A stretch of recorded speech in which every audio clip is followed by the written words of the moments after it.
Hey everyone, and welcome to the Nerd Room, where we talk all things comics and movies. This is episode number 28. We're discussing Justice League Rogue One and Independence Day Resurgence. I'm one of your hosts, Tim. I'm Troy. And I'm Sunjay. Welcome to Jurassic Park. Oh, wait, no, sorry, wrong podcast. Jeez, I've been away for so long, I even forgot my own tagline. 13 episodes. Jeez, let's just say I was more exclusive. I was hard to get a hold of than a Garth Brooks CD in Wakanda. What? Oh, I've missed this. Randomness. The more you think about that joke. That was literally, ever since I left, I've been planning that joke until today. That's awesome. You know. How have you been, man? How's nerding going? Nerding's been going a little slow, to be honest with you. We just had a baby, and just been studying for this exam, and I finished a couple weeks ago, and, I could have been on this podcast, but to be honest with you, I haven't done a lot of nerding, so I feel like I wouldn't have had anything to contribute. One of the things we want to talk about today, because you guys recently had babies. Yeah. Well, yeah. Well, I didn't. Well, I don't know. I mean, we live in exciting times. Maybe one day you could have a baby. That's okay. I'll pass. I'm going to speak, coming at this fairly recently, it's tough to get back into nerding because, you're exhausted at the end of the day and you're like, well, I could read this one issue of Justice League, but you know what? Sleep sounds rather good right now, so I think I'm going to go with the sleep. Like, how did you guys get back into nerding? I'm just slowly getting back into it now. I think it takes a little time to kind of get back into it, just because when you're looking at things and you're reading stuff and watching movies and that, one, you don't have the time. Two, it's difficult to register exactly what you're doing. Because I find, especially when you're tired, even if you don't have a baby or whatever, if you're trying to read a comic book at night in bed or whatever, and you're kind of get there, I get through several pages and I'm like, I don't even know what I've read. So I just close it. Yeah. And it's one of those things that you kind of just have to get yourself back into real slowly. Yeah. Because it's hard to even escape to a movie. Let alone to the comic book shop or to go on a toy run or whatever. You have to find those little times. You're also trying to give your wife a break, too. So it's like you running away to a movie theater for 2 hours is sometimes difficult to do, especially if the baby's waking up every 2 hours. So, unfortunately, we didn't have the podcast to lean back on or to do research for, so we weren't kind of thrown into the throngs of having to get right back into it, which is probably a good thing that you did not jumping right back in, because it is hard. Yeah. And because there's so much content, too, especially as a movie watcher, a comic book reader, a collector of action figures and all that. It's hard to get back into everything. And you have to, I think, slowly immerse yourself back into little things, starting with movies is what I did, and then back into comic books. And the nice thing about comic books, they're usually always going to be there. And if you really need to get the trades or you don't want to get the single issues, you can catch up pretty quick over a shorter period of time if you just concentrate on it. That's true. And I feel for you too, man, because when I had my baby, the comic books wasn't as packed as it is right now. Like, we have Secret Wars, and then we have the Avengers War standoff. Was it? And then we have Rebirth going on, and then we have Secret or Civil War. There's a lot of events going on right now, so it's hard to keep up with. So, and you're in the middle of summer blockbuster movie season too. Definitely should have planned this a little bit better. We'll have our baby next time at January when none of the good movies come out. Well, to be honest with you, it took me a while, and then I read Rebirth. Absolutely loved it. Loved the shock ending. Right. I mean, we're still talking about that, and it's just awesome. It's huge. Is the Watchmen going to fight the Justice League? I'm thinking so. Oh my god, right? how awesome would that be? The comedian Mr. Manhattan himself. And what's the other guy? What's his name with the hat? Rorschach. Yes, right? Ozymandias. The Wolverine of that universe. Yeah. Oh, that's going to be badass. Can they even put up a fight other than Dr. Manhattan, though? I don't know much about the characters, but is that actually going to be something where they can actually scrap it out? Well, toe-to-toe, I don't really think so, but I think it'll just be cool to have these character matchups, the comedian against Batman, Manhattan against Superman. Oh, yeah. Right? I think that'll be pretty neat. So they're bringing them into the DC comic universe proper? Is that what they're doing? That's slowly? what they're saying, I think so, because I guess, going off of Flashpoint, we all thought it was Flash that caused this New 52, but I guess it's actually Dr. Manhattan that's reconstructed this universe into what we know. Yeah. I mean, that's huge. The Watchmen are probably the most popular and best comic book series we've ever had. Yeah. And then going up against the Justice League, I mean, I'm surprised it's taken this long for them to integrate. That's right, But good on them. I want all of Alan Moore's stuff, V for Vendetta, if you could bring him in. People are going to bitch about it and be like, oh, don't touch the Watchmen. But the thing is, this doesn't affect the Watchmen 12-issue miniseries. No, not at all. That's all going to stay the same. Let's see. I want to see what those characters can do, outside of that 12-issue miniseries. Right. So, did they have much going on outside of that? I know they did before the Watchmen or whatever it's called. Oh yeah, that was hit or miss. I mean, the best one was by the late Darn Cook. He did Minutemen, and it was kind of like the group before Watchmen. Yeah. But like it kind of like pittered out, and like it went out with a whimper. But besides that, and the movie, not much. Do you think this could be also, because I've heard whispers of Jeff Johns potentially doing a Watchmen TV series? Do you think this is all kind of perfect timing? Yeah, absolutely. Yeah. Him and Zack Snyder have been talking about it on HBO. Right. A 12 which would issue. be like the home for it, right? Yeah. Ooh, interesting. I didn't hear that. Really So that's cool. the secret project they're talking about. Yeah, I think so. That's what they're saying. Yeah, 12 issues or 12 episodes, so each episode's an issue. I think that's a better way to do it than the movie. I mean, the movie was fantastic. I thought so. Yeah, but I mean, it's too hard to pack 12 issues in 3.5 hours or 4 hours. So would this be like a different telling of the same story, or would this be kind of a different story with the similar characters? I think it's going to be a retelling, right? I think it's going to be like based off the actual graphic novel. I think. Oh, okay, 12. yeah. I think, but who knows? Yeah. So you'd be rehashing quite a few things, and like visually, that was a really good-looking movie, Right? Yeah. And I actually quite liked the story and all that in it. Yeah. I even like how they tweaked the end from the graphic novel. Got rid of the octopus. Yeah, it seemed to make a bit more sense thematically, right? Yeah. And so it'd be interesting to see stuff like that. And I don't have any attachment to Watchmen or really the DC cinema or DC comic universe. Yeah. So I'm happy to see stuff like this. And if I can kind of get into, like I promised, to read some of this stuff and get understanding, it might be something I pick up. Because there's not an ongoing Watchmen series, is there? There As never of right has now, I been. don't think so. No, there hasn't. And so there's always kind of just these graphic novels or short kind of miniseries, right? Yeah. So it'd be interesting to see if they start to do something like that. If you all of a sudden you have like a Rorschach ongoing series, or something like that. So they could play into a lot of these characters if they do find favor with the fan base. Yeah, absolutely. I think that's a really good idea, and I think they should pursue it. I mean, as I said, people are going to complain, but people complain anyway, so you can't listen to the haters. No. And the other series I started getting into was Wonder Woman. Her rebirth has been really good. You're liking it? Yeah, I'm really liking it. Kind of mysterious, right? Yeah, it's kind of like going back to her origins. She's kind of confused. Like it tells like she has 3 different origins that she's had throughout the years, and it's retelling those and which one is her actual one. Yeah. And it's really cool because there's 2 issues that come out a month. So the first one will be an ongoing, and then the second one will be a year 1 retelling of her origin. Right. Yeah. Yeah. Cool. Yeah. Which is pretty cool. I actually like what they did with her origin in the new 52. Absolutely. Which is cool, right? Yeah. With the God of War, and she takes on the Minotaur. I thought that was pretty sweet as it was. But maybe they'll keep it. I mean, I guess for the movie they're doing that because I heard Zeus is going to be in Wonder Woman. That makes sense. Yeah. I mean, that's awesome. I love like the Greek mythology and stuff. I think it's DC's answer to Thor. Oh, for sure. Definitely. For sure. With a little touch of Captain America with the time piece too. Right? That's right. With her going back in like World War One. Yes. Yeah. So we're going to be talking all of June's releases for Rebirth next week. So we're going to be talking Wonder Woman, Superman, Batman, all those, the Rebirth issue '1s and the actual '1s, at least the ones that we have our hands on right now. Yes, that's right. So that means I got to get a lot of reading in then, eh? Yep, a little bit.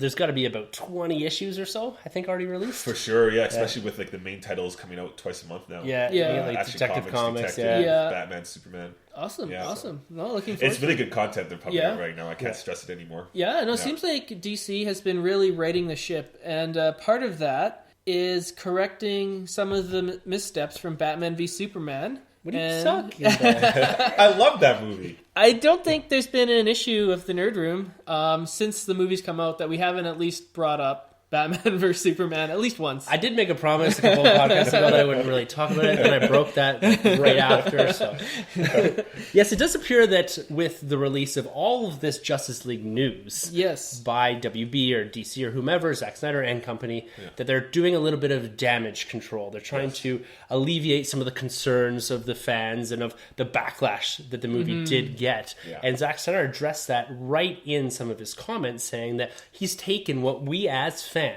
have said to heart and actually applied that to this Justice League movie. And so they had some set visits and they released some scenes and a lot of information, actually quite a bit more than we thought, because we speculated a bit last week about what we thought it was going to be. Was it going to be just a photo of the crew, the photo of all the heroes assembled, Green Lantern, exactly, something like that, right? And earlier on in the week, there was some releases from, I can't remember, it was some sort of merchandising or advertising conference in Vegas, and they're showing some of the new Wonder Woman logos, some of the new logos for the DC movies. Look very comic-esque. Right. And so the Green Lanterns Corp was actually one of the logos that they had there. That's cool. That's right. And so there's some speculation running around that. What exactly were they going to release? And then they just hammered us with an enormous amount of information, including the villain, costumes, the individual scenes, what Jim Gordon's going to be doing. Right. So we're going to talk a bit about that right now. Cool. Jim Gordon is jacked. You guys see that picture? Oh my god, he's 60 years old. He looks like Santa Claus if like Santa Claus could kick your ass. Yeah. Like with his beard and stuff. Oh, oh my god. Huge. So he's going to have like the classic Jim Gordon look. Yeah, the mustache. Yeah, the mustache, awesome. Except for he's going to be enormous.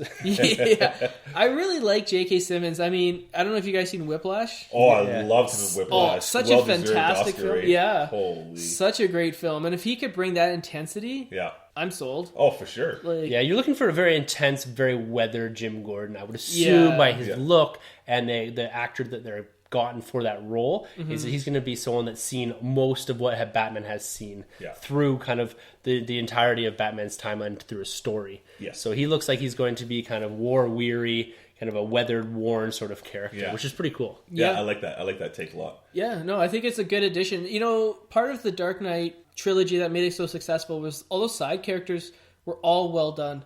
Jim Gordon, Gary Oldman did a fantastic job. And I think, you know, all the movies that do really well, like you look at Avengers, all those side characters, everyone played their role fantastically. You need those kind of character actors to really prop up the movie so that it's not just the heavyweights carrying it. Exactly. And J.K. Simmons is more than capable of doing that. And I think he's going to add a lot to this role.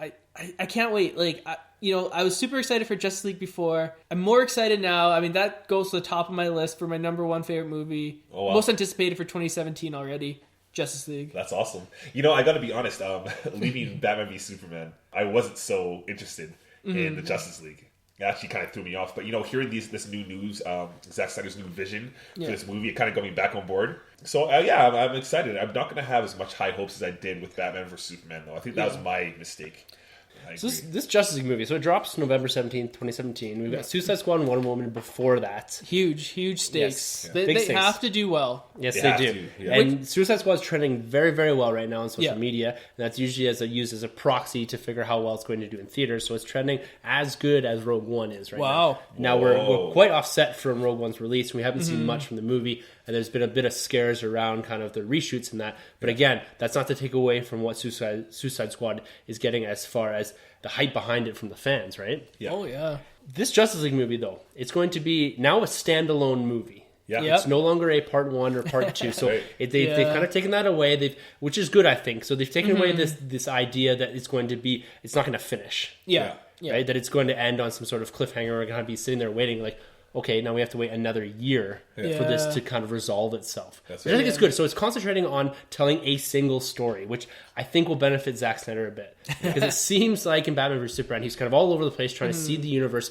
This, at least, he's got somewhat of the universe set up from his previous 2 movies. Yeah. And now he can just focus in on telling a Justice League story. And I think he'll really benefit from removing the part 1 and just saying, this is it. Yeah. So, and he's also acknowledged the fact that it's going to be a much lighter tone. And you can see from the scene descriptions that Flash seems to be at least one of the characters that they're going to be leading on comedically a bit. Yeah. I heard he's like the answer to the MCU Spider-Man. Yeah. He's kind of like younger, and he's like, you know, he brings in more of that comedic element. And I think he'll do well with kids. I think he'll be different from the Barry Allen we know on the Flash TV show too. Yeah. I mean, Batman vs Superman, you couldn't really bring your kids to it. I guess you're right. So like Justice League, I think will benefit from having that Flash and having that more lighter tone.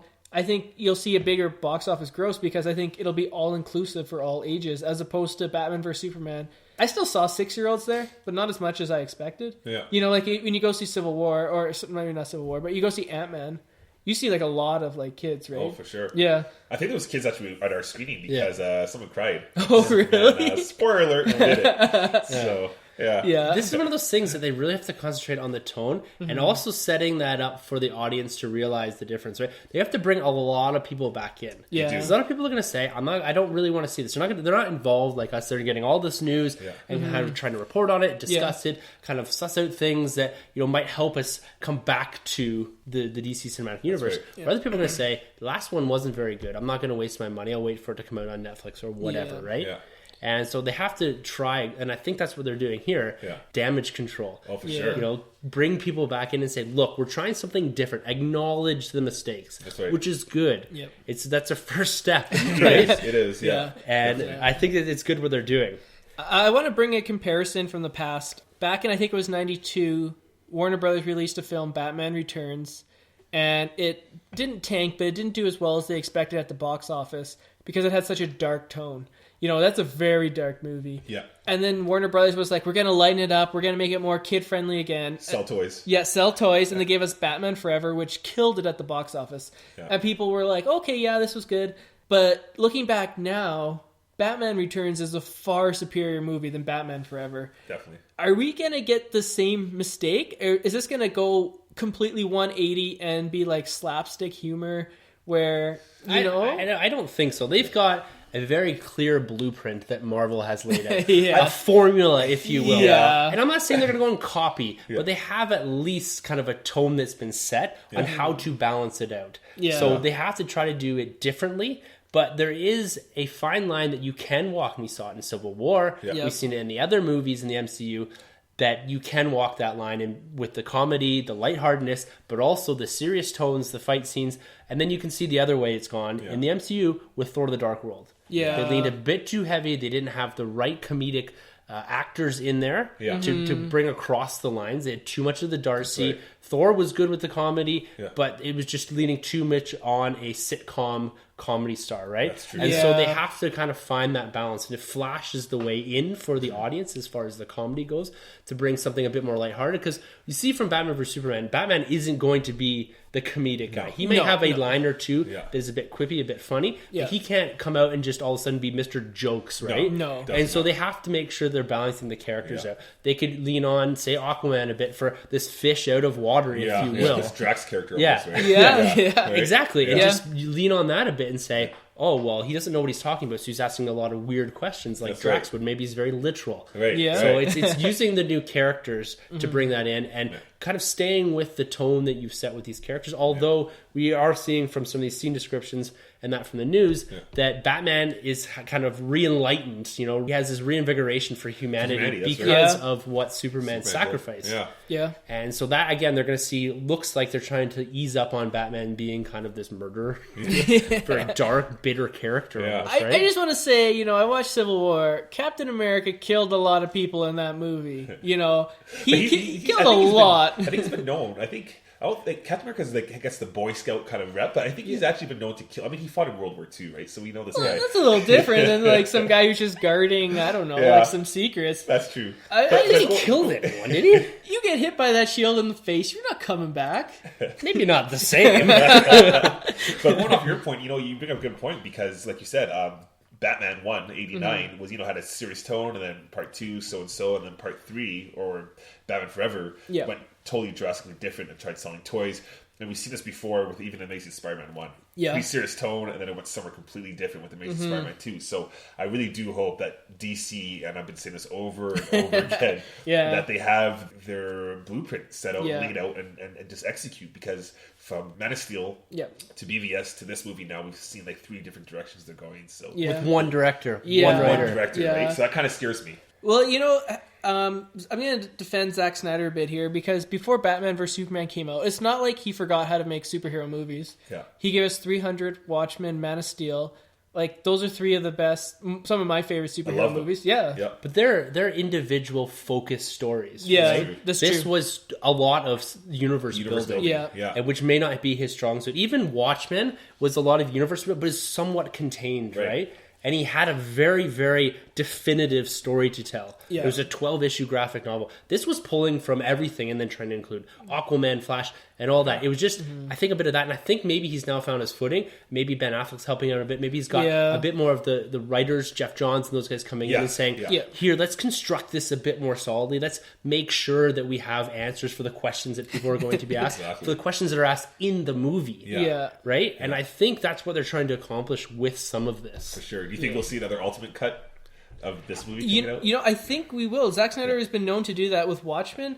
I read online that Man of Steel, there's like a 3.5 hour cut out there that they haven't released yet. Oh, I'd eat that up. I'd buy that first day. Definitely. I don't even know why it's not released yet. I know. And then it's Batman vs. Superman. The Ultimate Cut's been getting some pretty good reviews. I mean, I haven't seen it yet, but apparently it's an improvement on the theatrical cut. So awesome. I'm not in favor of shooting for a long cut. Yeah.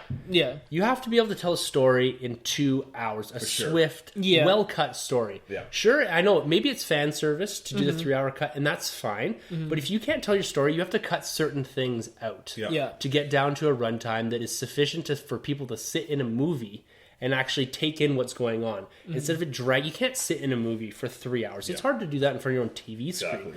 Because you have other distractions. You have your phone and that to keep you, for the uninteresting parts. But it's very difficult at times, I think, to do that. And if you can make a movie that's swift enough, that can tell a decent enough story in 2 hours, then you have to go back to your drawing board and say, look, what can we take out of here that won't affect the tone of the movie, won't affect the overall arc of our main characters? I'm thinking like Lois Lane gone. I've said it a million freaking times, but I know we're not going to get back into it, but that's the type of thing I want them to do in Justice League. Let's get right into it. So one of the scenes here they're talking about is kind of the first meeting of Commissioner Gordon with Batman, Wonder Woman, Flash, and that, right? Yeah. I'm assuming this is relatively early on because they seem to be still recruiting guys like Cyborg and that. Yeah. So if this is earlier on, we're not going to waste time, telling Cyborg's story, telling Flash's story. Let's just jump right into it, right? Yeah. Oh, yeah. And that seems like what they're doing here. We've established the characters. People know enough about what's going on in this universe, at least from what you can gather from Batman vs. Superman. Let's just go right into it. Yeah, take some cues from Guardians of the Galaxy. I mean, they didn't tell us about Drax's story. We kind of found that out as it went on. Rocket Raccoon, Groot, we kind of found out their stories as that movie went along. So do the same thing. I mean, Cyborg, he's not as popular, but you can probably tell his story as it goes along. But you don't need to sit there and tell Cyborg's origin story. You can just say, "Hey, it's Cyborg," and just go with it, right? And you get it. It's a dude that has metal arms, metal face, whatever, right? You don't need to, elaborate on his backstory, his father. You get kind of that contextually from the setup. And we can do that in his own movie. That's fine. You can address all that later. It's like Spider-Man in Civil War. I know we've had like 8 or 5 or 6 Spider-Man movies, but just Black Panther. Exactly. Just chuck him in there and just say, this is Black Panther, this is what he's doing. He's chasing this because he's pissed off. Exactly. Go, right? Yeah. And I bought it, and it was a great movie. So, I agree. So, seeing this, do you think DC's made the right decision by kind of going in reverse of the Marvel Cinematic Universe? Do you think everybody should have just done the standalone movies and then built up to the Justice League as opposed to kind of doing this half-assed kind of, team-up movie and then going into the Justice League? I'm going to say they're doing it right because when you have Batman vs. Superman, they obviously expected that to be a bigger hit. Right. But that's their 2 big guns, right? Huge. So, I mean, I don't think the DC heroes are as popular as some of the Marvel heroes. Like, you couldn't do a standalone Cyborg film and expect that to make $300 million in North America. Right. Or a standalone Aquaman film and expect that to make $300 million in North America. Right. Your expectations are different now, though. Like, Captain America made $170 million. Thor made $170. Ant-Man just came out, made $170, and people were happy with it. Exactly. So we can't expect every single character to be making the $300 million plus. That's true. We're just getting to that level with Captain America. Right? Like, the last Captain America, Winter Soldier only opened to $90 million, and people were ecstatic about it, right? And now if anything opens under $140 million for these things, people are freaking out about it. And so people have to bring down these expectations and say, look, we can tell origin stories, but we don't need these to be enormous blockbusters. A Deadpool is a perfect example. $58 million bucks, and it made like god awful amount of money. You just have to do it right. And you have to, like, the Deadpool's another character that no one really knew what about, and it was rated R, and it still did really well. So you can do these things right. Sure. And your question about them doing it kind of in the reverse order, I think it's fine. Yeah. And I think even now Marvel doesn't have the leeway to do origin stories really anymore. They got Doc Strange coming out fine, but like Black Panther was introduced in this, and I think you're going to see a lot of characters being introduced in other people's movies to avoid this. Captain Marvel has been rumored for years, and I think it's more or less been confirmed by the Russos that she's going to show up in Infinity War before her movie. Oh, okay. That's pretty cool. So it's the introduction there. So you just kind of roll through it, right? Yeah. Like I said, I've been thinking Wonder Woman. I think a lot of more people are excited to see that movie after her brief appearance in Batman vs Superman. I thought she was fantastic. And I don't think that movie's going to cost $250 million to make. It'll probably be maybe $120 million budget. So it'll make back its money and it'll do great. So, well, I hope it'll do great. I don't know.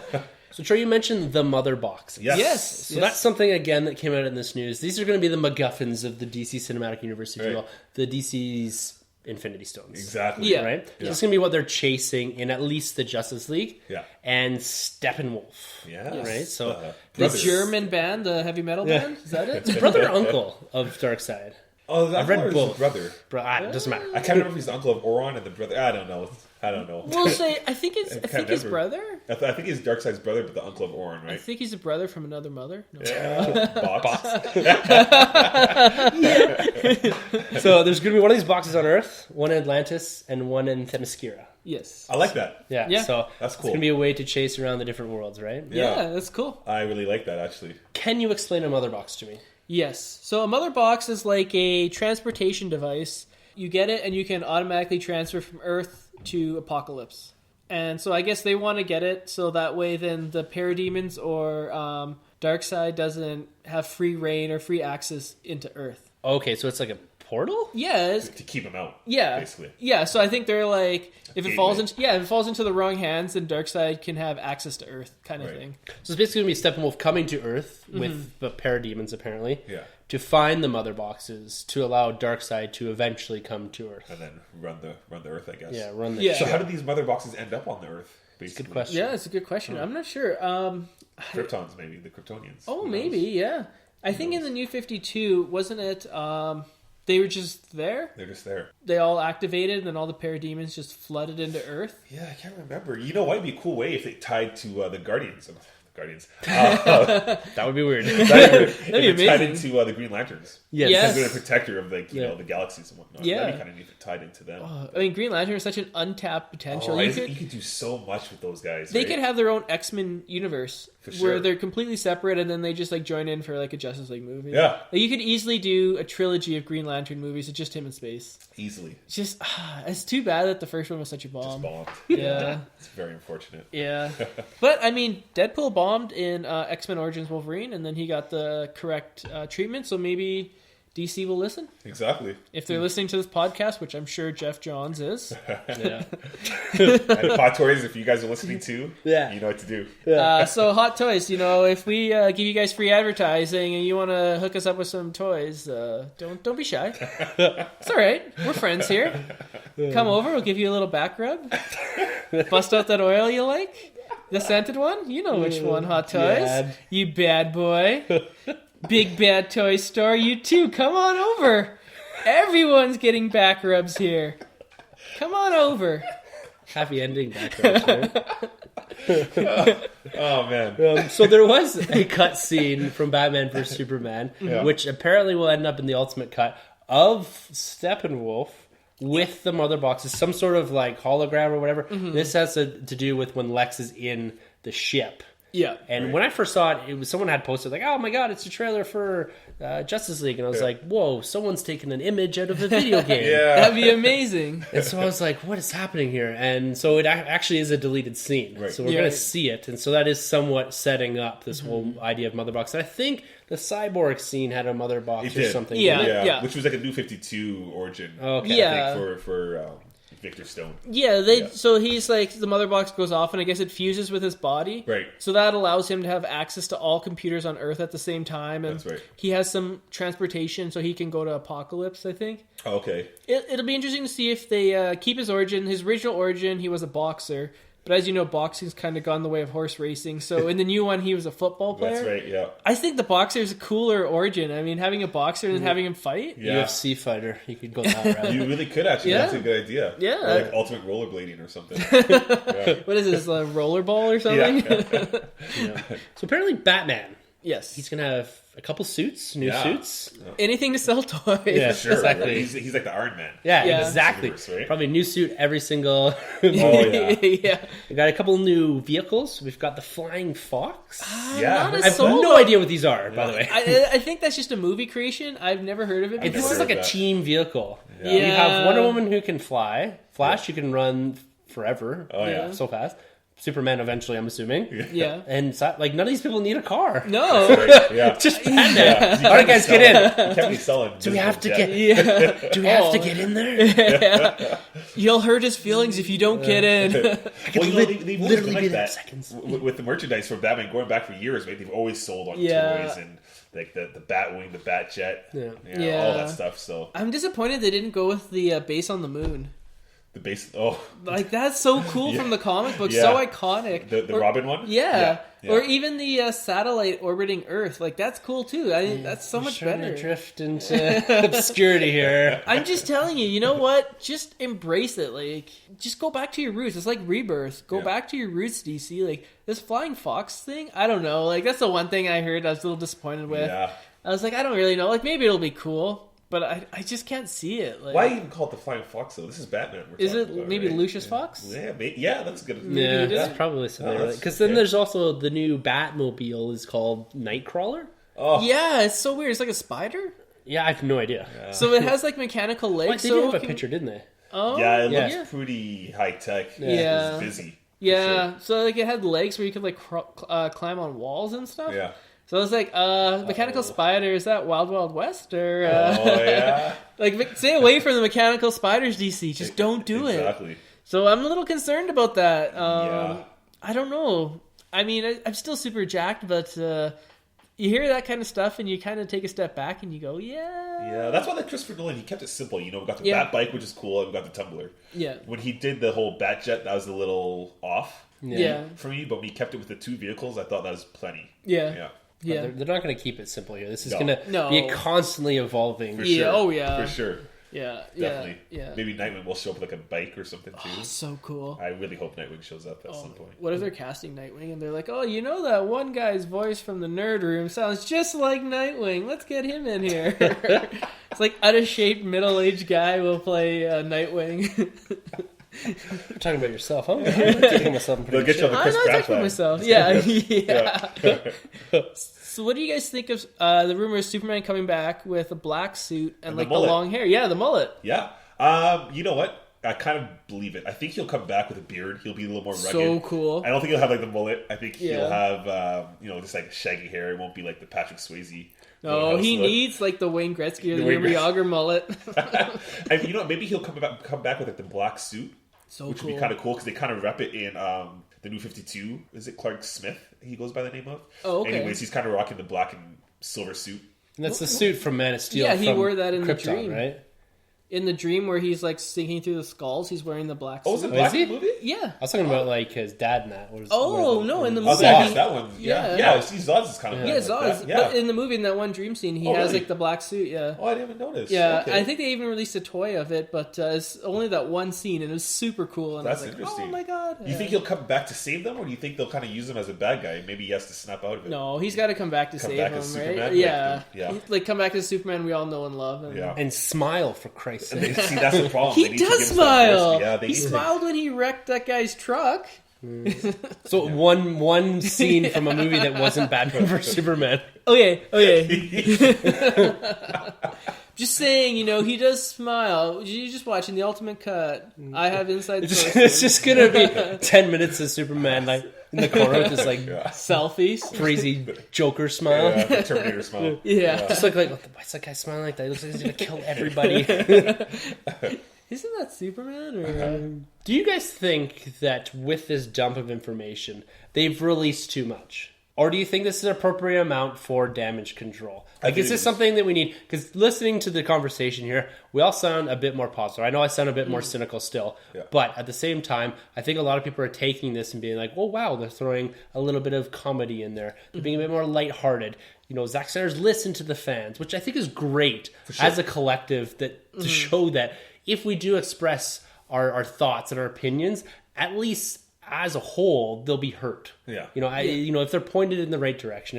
If you're on Twitter, you know, telling Zack Snyder to die and stuff like that, it's not good. Don't do that. But but as a whole, I think we've been able to project at least an opinion and an idea to Zack Snyder, and he's taken a bit of that to heart. Yeah. And so when we're looking back at this, you know, the complaint was they've released too much with the trailers. Yeah. Is this like releasing a very long extended trailer? I kind of think so. I think we've seen a little bit too much. There's a couple scenes they released between, I think, Batman, Bruce Wayne, and The Flash. Yeah. And they did one, like you mentioned before, with Commissioner Gordon, Flash, pretty much the Justice League. So I think that's a little bit too much. We know the vehicles. We know Superman's going to come back. Mm-hmm. We know that Batman has at least 2 or 3 costumes. Yeah. It's a little... I think it's a little too much. Yeah. I agree, but I mean, when you look at Batman v Superman, that opening weekend, wasn't it the highest opening weekend this year? Like, didn't it beat... month, I think, was it? It was right up until Civil War came out. So Civil War beat it, but it was pretty close. $10 million. Yeah, so I mean, that's pretty incredible considering like a lot of people hated that film. So you got to contribute that all to marketing. And Batman. Yeah. So like the marketing team killed it at Warner Brothers. So I think they're going to continue doing that. I think they expect this film to be better, well received. For sure. And if Batman vs Superman was better, well received, it probably would have made $500 million or $400 million. I mean, the legs on that was like a little corgi. Like it had no legs whatsoever. If this one's better, well received, it's gonna have like giraffe legs. Like this thing's gonna be like long. It's gonna be great. Movies nowadays have to kill it an opening weekend. Remember too, though, November 20th. It's gonna run into a Star Wars movie in December. I think. Exactly. But that's like a month away, right? Less than a month. I think it's like 2 weeks after Thor. Yeah, it's gonna suck all the air out of Thor. I think we're gonna have a little bit of superhero fatigue by then because we're kind of getting a little bit of it right now. If it's good, no. I mean, no one's saying that after Civil War came out, and then after Ninja Turtles came out, people were like, oh. If you look at the 2017 schedule, it's so packed. Like, Wonder Woman had to move back because it was up against Transformers 5. Yeah. So there's no way, like, it would have just faded into obscurity. Yeah. So they had to move it back. But even still, moving it back, I think it's, like, against, like, another, like, juggernaut movie. 2017 could be the jumping point, or it could be the tipping point where the movie industry has to reevaluate itself. I think they already do. Yeah. We've seen from this weekend again with Independence Day, which we will get into, that they have to step back. Because I'm almost to the point where I'm tired of coming on to the podcast every week and being like, we can see through the plots. We can see that they are just pumping things out to make money. Mm-hmm. Like, the fans are going to get tired, and people are already saying this based off box office numbers, that we're tired of seeing shit movies with better movies titles on them. Yeah. So you can't mask a movie with a title of a movie that you held in high standards or something that you feel a lot of nostalgia towards and mask it and package it up and just dump this piece of shit on us. Like, I'm not saying that's what Independence Day is, but we've got a lot of that recently. And, you know, it's starting to really bother me that I sound like this giant cynic, this person that doesn't enjoy going to the movie theaters. But I'm not like that. I do enjoy the movie theaters. I enjoy the experience, and I enjoy seeing good movies. Yeah. Just give us that. We'll get into that. But is that just growing up? I mean, as a kid, you know, the older generation would always say, you know, oh, they don't make movies like they used to with Marilyn Monroe and, you know, like all these like old actresses, like, you know, like black and white movies used to be like so much better stories. And then when we were growing up in kids, they're, you know, we love these movies. But then the older generation, like, shit on them. Yeah. Now that we're getting older, are we becoming those, like, old guys from the Muppets where we just crap on these movies? But maybe kids are eating it up. Maybe kids loved Independence Day. Transformers? Right there. Ninja Turtles. Ninja Turtles? I mean, is that just a generation thing of getting old? Have we crossed that threshold? Are we now, like... old? You have to remember, though, at one point, we are old. But at one point, we're too old to be going to toy stores every... No. I'll never get too old for that. Yes. Yeah, don't ever think that. Like, when I look at it, I think back then, even 20 years ago, you got, what, like 4 or 5 big blockbusters in a year? Yeah. Then we get 2 a weekend. Yeah. And they're pumping these things out just like cars out of a factory, right? Yeah. We have a formula, we stamp it, package it, send it out, put out a couple of billboards, give you a couple of trailers, give you some tie-in toys, Coca-Cola tie-in, boom. We're just making money, right? Yeah. And that's all it is. It's not... These filmmakers are talented people, and I do not know why they're falling into this trap of making shit movies. Yeah. Money. It's money, I know, but at some point you have to be prideful of your craft. I don't know. Someone came with a dump truck full of like $100 bills and dumped it on my front lawn. I'd make whatever movie they want. You can do that every once in a while. Yeah. But not like every movie that's coming out lately. Something for Independence Day, though. We've been wanting this for, 20 years to see to this. This is something they really had to buckle down, be focused, and deliver. But did they really... I mean, are they going to make a Back to the Future 4 now? No, absolutely not. They made Ghostbusters 3. The rights that sit with the director, and he said absolutely not will they ever make a Back to the Future 4 while he's alive. Is that Steven? No, it's not Spielberg. He's one of the producers. I can't remember the director's name. Oh, okay. It will come to me. Until he goes bankrupt, and then he's like, that Back to the Future 4 looks pretty appetizing. Let's go revisit Marty McFly. Maybe we'll go back to the dinosaur days. Dinosaurs are big. A crossover, Jurassic Park and Back to the Future. $1 billion. Oh, yes. Before we get into Independence Day, yes, let's talk about another movie that's in the throngs of Damage Control. Speaking of bringing out movies again to make a ton of money at the box office. Star Wars? No. Well. So EW released a massive article containing a lot of information about Rogue One. Yes. And it's a lot of information that we speculated on here and there, trying to pull out, is Darth Vader going to be in it? Is, who's Jyn Erso's character, this and that? What's this Ben Mendelsohn's character? So they've gone out and kind of released everything. So there's been a couple leaks that have detailed some of this, and they've come out and said, no, that's not true. And so now we got some hard facts straight from Lucasfilm. Okay. And some gorgeous photos to go with it as well. So we're looking just at the cover. So the cover here. Okay, So we're looking at Jyn Erso and one of the rebels, cannot remember his name. We've got the new droid sitting there. And in the background, we can see the Death Star, new TIE fighters, and new AT-ATs. She kind of looks like Anna Kendricks, eh? Yeah, a little bit. Yeah. This is definitely one of the better Entertainment Weekly covers, I'd say. Oh, yeah, it's gorgeous. The X-Men one. It's gorgeous. And this whole storming the beach of Normandy sort of vibe that they're getting from these scenes. Cool, yeah. And so they're always on this beach, and some of the photos that we can look at here are them actually sitting, or the stormtroopers in the water, up to their knees and that. Yeah. And just the colors. Something different from Star Wars is very different. These vibrant colors, but it's these. I know we saw a lot of that in the prequels, but just the contrast that we're seeing here is just absolutely gorgeous. So when you said stormtroopers on the beach, I just pictured them with Hawaiian shorts playing volleyball on the beach. just with the rest of their armor on. Just the helmet. It's like, I never bronze. Why am I always so white? Yeah. So the detail in here, Jyn Erso's character, which is Felicity Jones's character, she's kind of this outlaw. She's classed with both the Rebels and the Empire, and she's got kind of this very similar kind of origin to Suicide Squad in the sense of the characters where she's been given a task to alleviate some of the jail time or whatever that she's incurred with the Rebels. Right. Which I don't know how they have the authority to put her in jail because it's the Rebels. But anyways, so she's been given a task to do by the Rebels to essentially get out of kind of whatever she's court-martialed or I don't know, something like that. Right? And they've confirmed that Mads Mikkelsen's character, this Oppenheimer-type character, is in fact her father. Right. And both the Empire and the Rebels are chasing him. Yes. Probably for the Death Star plans. So, and then they detail a lot of the new Rebels that we're getting, specifically Forrest Whitaker's character. Yeah. Which is interesting. So his name is Saw Gerrera. Yes. And he is the first character to transfer from the animated to live action. Yeah, the Clone Wars. Oh. Yeah. This is huge. That's huge. So it's pretty cool to see. Yeah. And which gives kind of this hope that, maybe they'll do that in the future. Maybe they're going to do that with some of the characters from the books. Well, exactly. That gives me hope now. Like you said, we're going to see characters from the animated TV series or from the books. Right? So this is huge. And another thing I like, too, was now this makes it very clear that Disney isn't shying away from the prequels. They're not afraid to go back to that prequel universe and grab characters from there. Jar Jar Binks. Jar Jar Binks. Anyone but Jar Jar.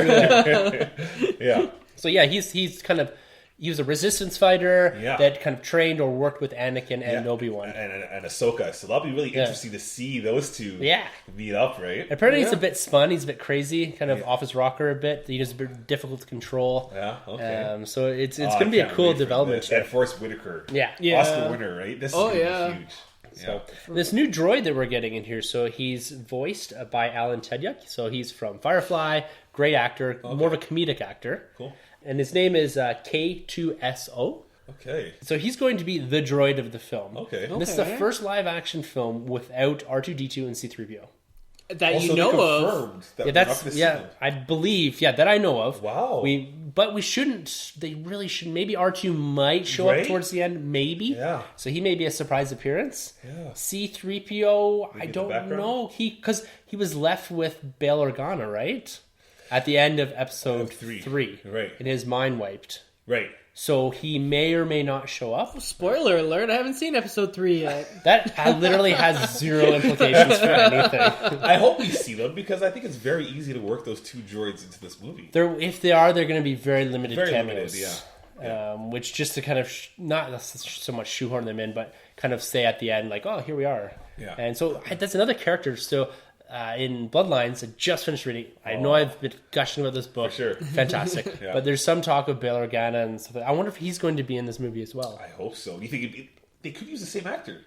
Yes, they could. Jimmy Smits. For sure. Yeah. Yeah, his age would be about right. Yeah, so it'd be cool to see if he makes a reappearance, because he's a big factor in the rebellion, as well as the kind of at the end of the Senate. He's one of these guys that is really kind of poking at the Empire while the Senate's, because they just dissolved the Senate as episode 4 starts. Oh, you know what though? Just thinking, have you finished Lords of the Sith? No. Sorry, not Lords of the Sith. You haven't read Lost Stars. No. Oh, okay. Okay. Yeah, this is interesting now. Something just kind of hit me here. So, okay, this is cool. Tim, plug your This ears. is really cool. No spoilers. I won't go into it, but this is really cool. I just kind of thought of the timeline where it sits up, and with Lost Stars, it goes through everything since after episode 3 and up. Right? Okay. So this is going to be pretty Lost cool. Stars is good. It's going to go in the audiobook queue. So definitely. I've got some vacation coming up, and I need at least 2 books. Yeah, because you're clearly a fan of Claudia Gray now. Yeah, Claudia's fantastic. She's awesome. Yeah, so good. So good. Yeah, definitely. So, a little more information about Ben Mendelsohn's character. This is it director? This director or officer or whatever. So, Vader's going to be holding his leash a bit. Yeah. And he's been tasked by the Emperor to essentially take out the rebels. Right. So, the rebel faction, I think at this point, is still pretty small. Yeah. They're made up of just some small freedom fighters and that. Leia and Bail and all these guys are supporting them through the Senate, but they're still kind of this offshoot organization. Yeah. And speaking of Vader, they have confirmed in this article that Vader is making his presence felt in Rogue One. And voiced by James Earl Jones. Yes, sir. Oh. Awesome, right? Yeah. So cool. That's the rule. Yeah. I only know him from The Lion King.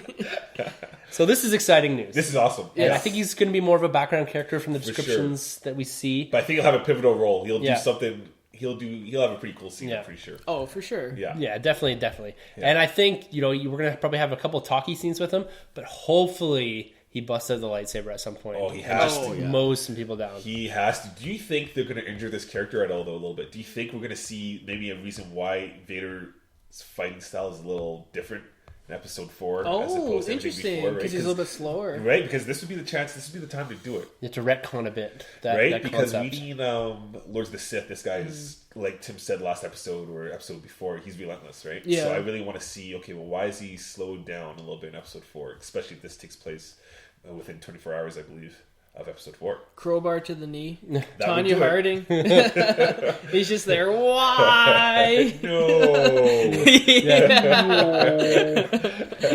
No, but these photos they have in this article are gorgeous. Wow, the Death Troopers. Fantastic. It's a weird one with Death Trooper holding like an action figure stormtrooper. Yes, which again, this is what I love, because if going back to Lost Stars, you get a sense of this world that we look at the Imperials as bad people. They're bad guys, but some kids look up to these Imperial guards, so they would make action figures of these guys. That's true. So it just kind of brings you that much closer to that world of regular citizens looking up to the Imperial guards. I love that image. Yeah, that's so meta. Yeah, that's cool. Right? It is weird. I thought it was photoshopped in. Oh, when I first saw it, I was like, this is really weird. Like, it's really cool. Cool. It just looks absolutely gorgeous. And the director in this article took the time to alleviate the concerns about the reshoots. And Kathleen Kennedy also made comments in this that, yes, we are doing reshoots, 5 weeks worth of reshoots, which is very similar to what The Force Awakens did at a very similar time of year.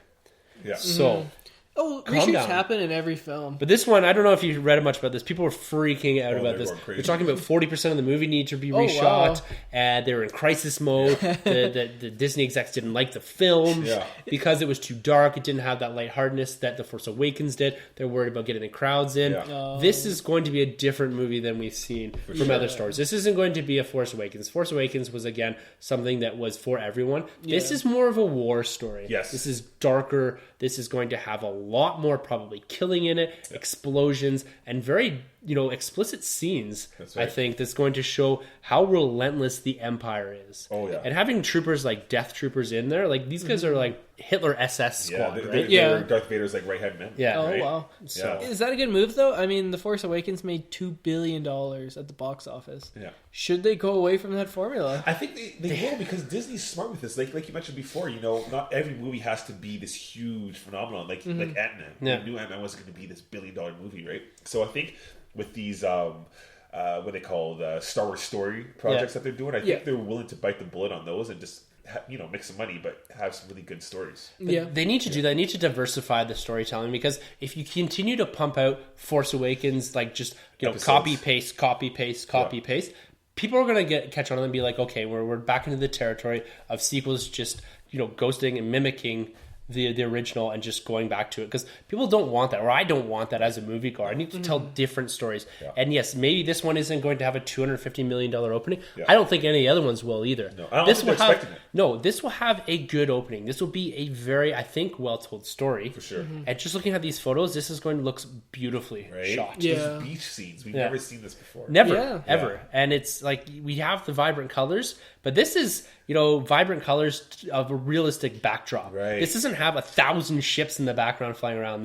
This beach scene looks like it's going to be incredible. I don't know if they're storming a beach of the Rebel base, and they're kind of trying to, I think this scene is going to be incredible. And it still looks like it belongs in the same world of Episode 4. The set design, the costumes, it looks like it's the same kind of costumes going on there. I love what they're doing. Yeah. AT-ATs on the beach. It's awesome. So good. Love seeing those back. Right?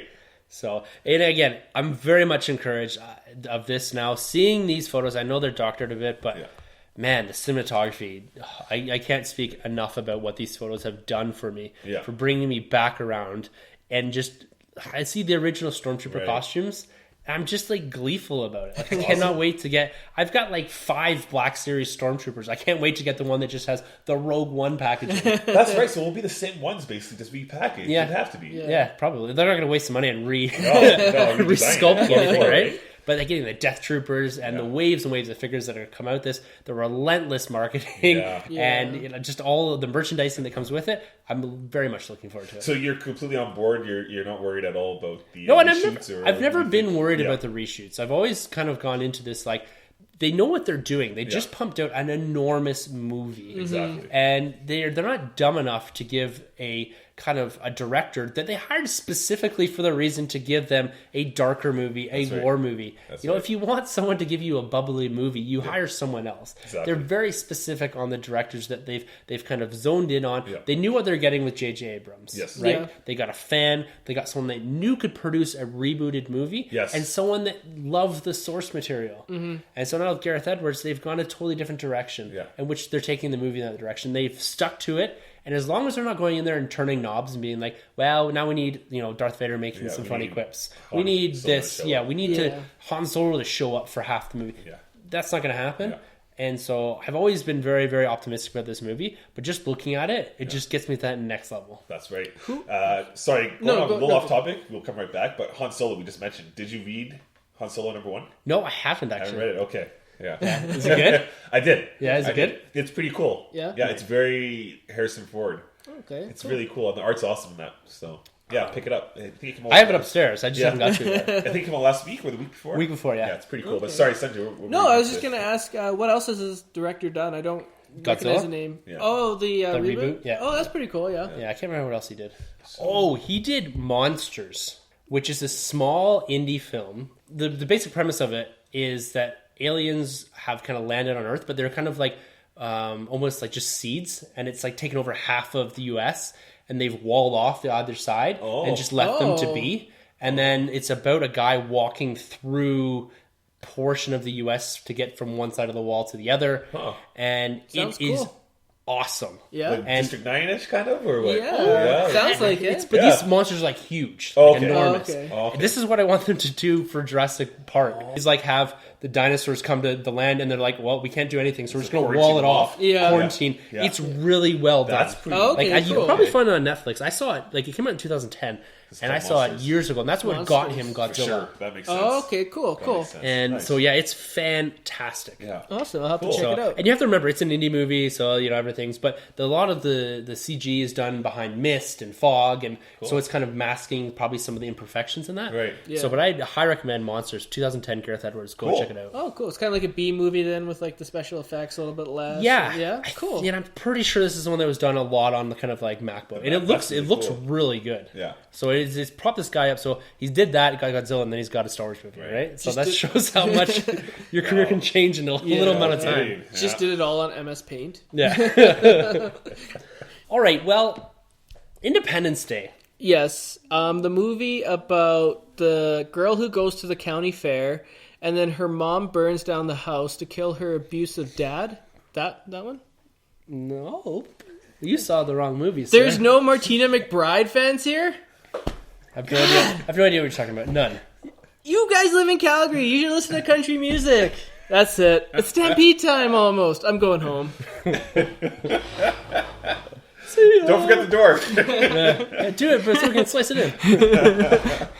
So this movie made $41 million this weekend. Ouch. Was that second next to Finding Dory? Yes. So that's less than its predecessor from 1996, which made $50 million since opening weekend. Wow. Jeez. So Will again, Smith missing? possibly. So it's most of the cast is back, or all of it, I think, all of them, with the exception of Will Smith. Yeah. Same director, Roland Emmerich. So he's done 2012, Day Before Tomorrow, Day After Tomorrow. Yeah. He's done the first Independence Day. A lot of disaster flicks. Yeah. So this guy's known for that. That's what he does. He destroys the world. Yeah. People complain about Man of Steel destroying the world. Need to watch this movie, and then no one will ever complain about Man of Steel again. Yes, but no. That's a completely different argument. This is Independence Day. They blew up the majority of the Earth in the last one, right? Yeah. This is what, in 2012, the whole Earth exploded. Yeah. So such a weird movie. It's probably not going to have the legs in North America to warrant it a sequel, but maybe in China, because there is a lot of pandering to the Chinese audiences in here. And I hate to use the word pandering. I maybe retract that a bit. It's, giving something to what is quickly becoming the biggest supporter of the box office globally, right? Yeah. And fine, that's good. But before we get into Independence Day 2, which I think is inappropriately titled, so I'm going to call it Independence Day 2, not Resurgence. The Deuce. So what were your thoughts on the original movie? Absolutely love it. It's one of the rare movies that no matter where it's at on TV, you'll stop and watch it. It's just a fun movie that, the action is great, the characters were great. It was just ahead of its time. It was just one of those rare movies that everything hit on every cylinder, and it was right at Will Smith's peak where he could do no wrong. But it was at the start of Will Smith. Yeah. Well, it was like he had like Fresh Prince, and it was like Men in Black, Bad Boys, Men in Black, and then that. Like he was in like I think Men in Black came out. He had that star power. Yeah, people are going to see movies because of this guy. Yeah. Yeah, I love the movie. I love the video game on the PlayStation. Loved it. It's a great movie, and you nailed it. It was ahead of its time. Mm-hmm. I absolutely agree. But I think Will Smith was a huge factor in those movies.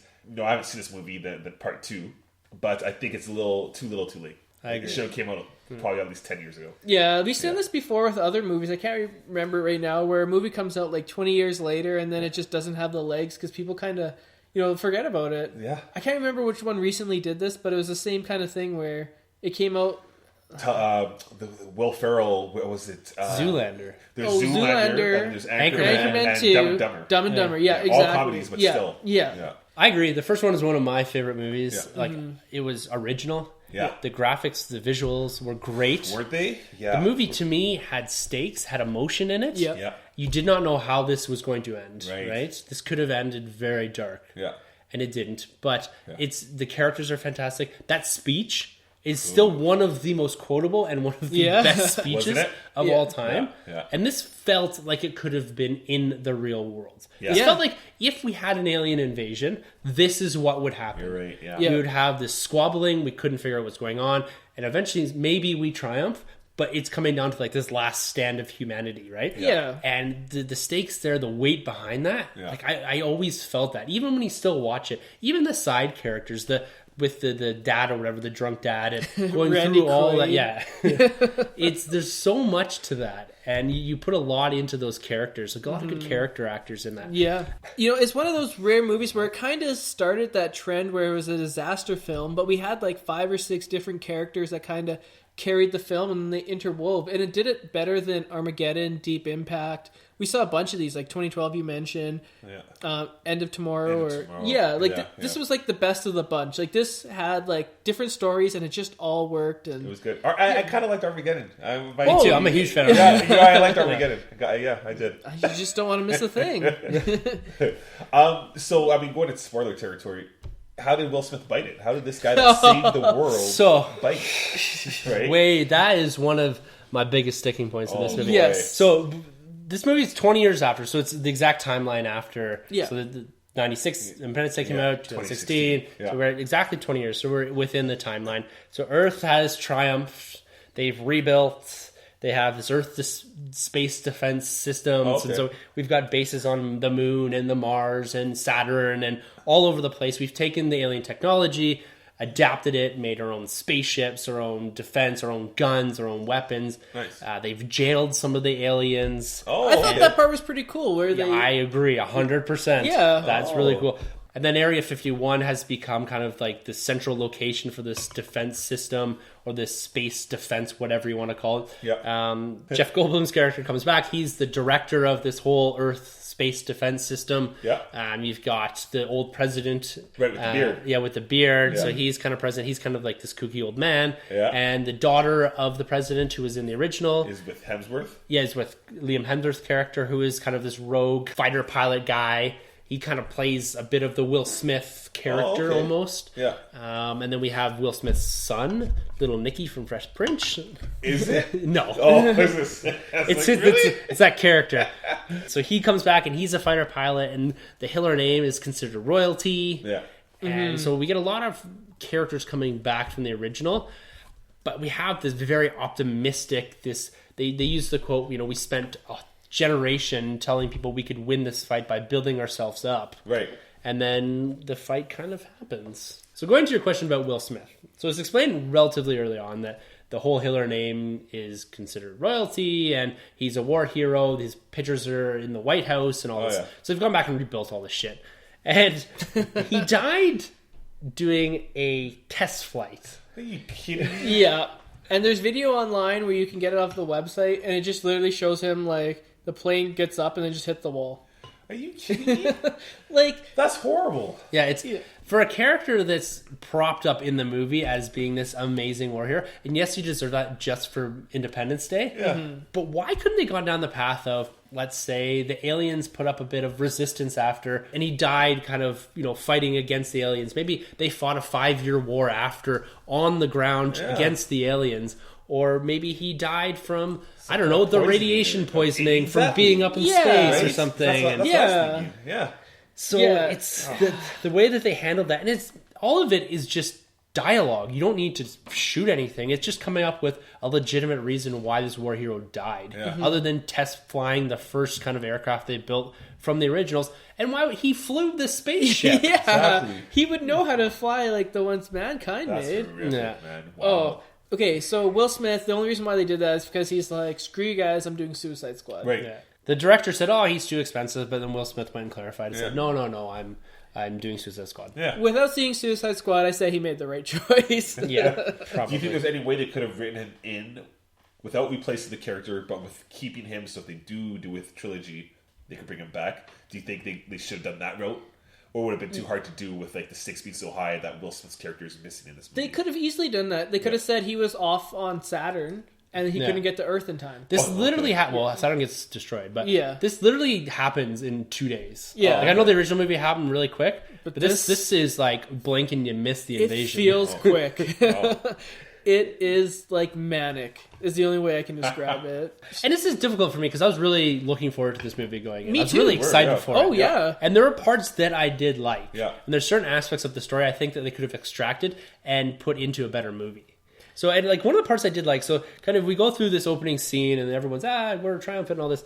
And then David Levison, so Jeff Goldblum's character, visits a African country that has been fighting this kind of guerrilla war with aliens. Cool. So only one of the ships was able to land and didn't blow up. And they kind of go down this path of it was drilling for something. They don't know what. So there's this huge hole in the earth, this big ship set up.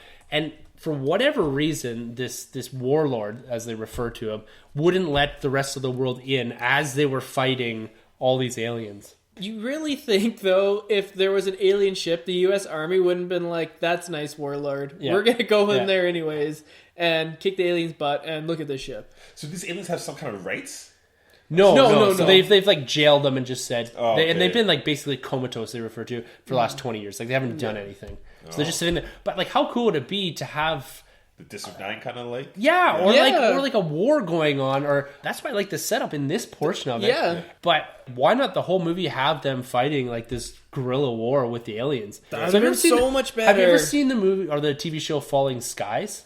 It's on the Sci-Fi Channel, I believe. It's brilliant. It's basically, it picks up right after the alien invasion, and it's this guerrilla war, this insurrection held by the humans against the aliens. And so it's this kind of rebel factions fighting against this larger alien species, right? Oh, wow. You could have done something like that here, and at least refer to it or say like it wasn't just like that Independence Day happened and then everything was fine and we just cleaned up and went home. Yeah, they could have shown like, yes, I know they're trying to do the timeline and that, but maybe this war is just dragged on because there was millions of those aliens, right? Yeah, and clearly they're not all going to have died. Yeah, no.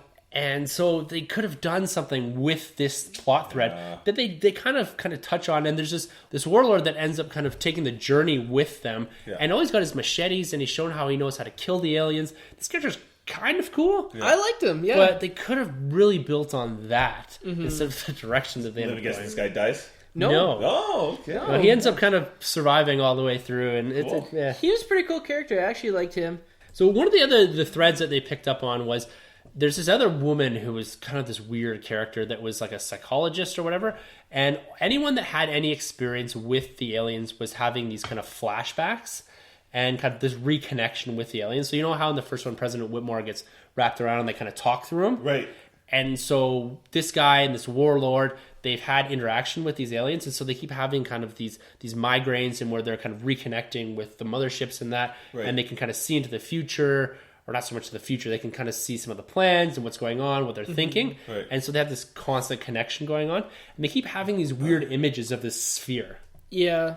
And this is where it kind of goes really sideways. Like the start I'd say up until this point for me, I was happy with it. Like the whole world triumphing and showing the rebuilding and all this, that was great. That's what I expected. And then coming in and seeing kind of what they're doing with the warlord and the ship had landed, something different. I'm like, okay, I'm cool. I'm happy with this.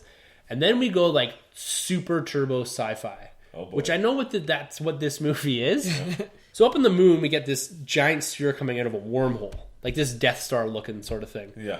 And they're kind of sitting there like, oh, what? This must be the aliens and whatever. They shoot it down. For no reason. Yeah. They're just like, hey, there's this thing. We don't know what it is. We're just going to shoot it down. Later on, we discover it's like the super intelligent like alien race. That's transferred its consciousness from physical form into basically droids or robots or whatever. So it shoots down this thing, the super intelligent thing, and knocks it down and pretty much almost puts it in a coma. Yeah. But then when the aliens do come, the aliens have built these shields that are able to block our beams. So how is the super intelligent thing haven't figured out a shield yet, but these aliens have? Right. Doesn't make any sense. Yeah. None of this movie makes any sense. Ouch. I'm sorry. Yeah. So the sphere is this. Sorry, continue. The sphere is that's how a lot of people feel. The sphere is this other race of aliens or whatever, and they're building a resistance against the original aliens. And they have like this secret hidden planet that they've been taking other races to train them and to give them technology to defeat these other aliens. So the concept is that the aliens from the original were coming to Earth to scout it out so that the mothership could come and drill to the core and steal our molten core to power their ships. Talk about a left turn. Like, you know how we talked about the first one? I mean, the first one was a sci-fi film, but that's not why it worked. It was like a great action film. It was a great human story. Like, you saw a lot of like the human element. Right. This one just went like completely like the most sci-fi film since like Star Trek. Like this felt like a Star Trek episode, kind of like a really bad Star Trek episode. The first one had a very simple explanation why the aliens were here. Here to harvest our natural resources and move on. That was it. Yeah. It didn't have anything to do about drilling to the core or stealing our sun or anything like that. Right. You don't need to go that complex. Why would they need to steal Earth's core? They could have just... There's other cores and other planets that are inhabited. Well, apparently they're doing this. They're going kind of Earth to Earth or whatever. And you have to remember, too, like, not every planet has a molten core. Well, what about Mars? I don't think it has a molten core. You want to Google it? I don't know. But the Troy's left the building. Yeah, he's had enough. He saved his $15. So up on the moon, after they've shot this sphere down, the super intelligent sphere that can time travel and whatnot, but can't block a super. It can time travel. Well, it can go through a wormhole. Yeah, it can go through a wormhole. So it's come from like some distant part of the galaxy or whatever. So it crashes, and then inside of the giant sphere was a tinier sphere that was about the size of like a couple humans or whatever. And Jeff Goldblum's character and Liam Hemsworth find it. They take it back to Earth. But as they're taking it back to Earth, a 3,000-mile wide spaceship shows up, runs into the moon. Like literally, was that the trailer? That ship? Yeah, it's enormous. It bumps the moon, kind of knocks it around a bit, and then it continues over the moon base, destroys the moon base. Yeah. But then it's revealed that it has its own gravity because it's so big, which makes sense. Yeah, I don't know the physics of it, but sure, I can get on board with that. I can suspend my disbelief. Yeah. You believe that? Yeah. And then it progresses and runs into the Earth at the same time, picking up all of Asia, and then dumping all of Asia onto Europe. Why? It is ridiculously big. This thing, like, fine, it has its own gravity, sure. But they went from ships that were large enough to sit over top of half a city or whatever. Yeah. That made sense. This thing was stupidly big. Wow. Isn't there that stupid line where it's like, it's over the Atlantic? And it's like, where? It's like the whole Atlantic. Yeah. So basically this thing like puts its like landing platforms down like in Europe, Australia, United States, and it's like basically parked over the Earth. This sounds worse. Like I like Man of Steel, but this like end of the world situation sounds worse. This is the like destruction porn in this. Yeah, you have to be like 35 and over to watch it. The problem with the destruction here, I'm fine with it. Like that's what this movie's about. Right. Mm-hmm. But it's so impersonal. It's just this clusterfuck of them lifting up buildings and then chucking them, and then there's like Jeff Goldblum's dad comes back, and he's like in a boat in the ocean, and then the thing crashed in the ocean, and he survives. He survives inexplicably, and what's his name? Little Nicky's mom dies. For no stripper. Wasn't she a stripper? Yeah, but now she's like a doctor. Yeah. She paid her way. So when she's getting that lap dance, she said she is paying her way through college. She was the actual only one who you can believe. Yeah, she was serious. Well, she did save the first lady. Yeah. So, I mean, maybe they're like, oh, yeah, you can be a doctor, I guess. So she's a doctor, so what does she specialize in? I don't know. You only see her for 2 minutes. Hip injuries. Oh, really? Literally. Literally, her whole character arc is picking up a phone and dying. Like that is how did she die? She just like whenever all the buildings are collapsed, and then she like just falls down, and then like her son's like, "No, mom." So she needed a paycheck, basically. Yeah. I don't know if it's the same actress. Yeah, it is. Yeah. It's it is? Vivica Fox. Yeah. She did not age well. Yeah. Yo, we were going to have her in the Nerd Room next week. Now she's not going to come on. That's okay. So the aliens come, they arrive, and then they kill the president and all the cabinet ministers. Oh. So everyone, all of the U.S. government's dead. Oh. And then they swear in this general. Was he in the first one? I don't think so. He was in Armageddon. What's his name? I can't remember. He's in a lot of kind of the. I think I know what you're saying. Yeah. He's in a lot of these movies. Was he in Dark Knight? the beginning. Yes, of the yeah. The bank manager. Yeah. William Fichtner. Yeah. Okay. Yeah, he's great. He's fantastic. He is. When I looked at it, I kept thinking the whole movie, I was like, was he in the first one? It looks like he was in the first one. But he was in Armageddon. He's in a lot of those type of movies. But he's great, yeah. And then the next character to return is this Dr. Oaken. Yeah, the guy with like the long, the crazy guy hair, from Area 51. Oh, who gets like aliened, and then you think he's dead, but he's back after I can't remember how exactly, but it was something like 7,300 days in a coma. They say that, and he wakes up. And he's now running the show again. Yeah, like nothing passed. He speaks perfect English. Like he can walk again. Of course. And he knows what laptops are, cell phones, and all that. Oh yeah, it's really weird. Like they're kind of just like, oh yeah, he just has everything. It's a hell of a coma. Yeah, but like he has so many cheesy one-liners, like forced jokes. Like there's him with like picking a wedgie, and like him with like showing his butt because his gown. Fart jokes. Yeah, it's just so bad. I was like, is this like good thing you did your sequel episode last week, because this would have been on my least favorite sequels. Oh yeah, no kidding, eh? Yeah, would have this made it on your list too? Yeah, this is a difficult one to watch. Yeah.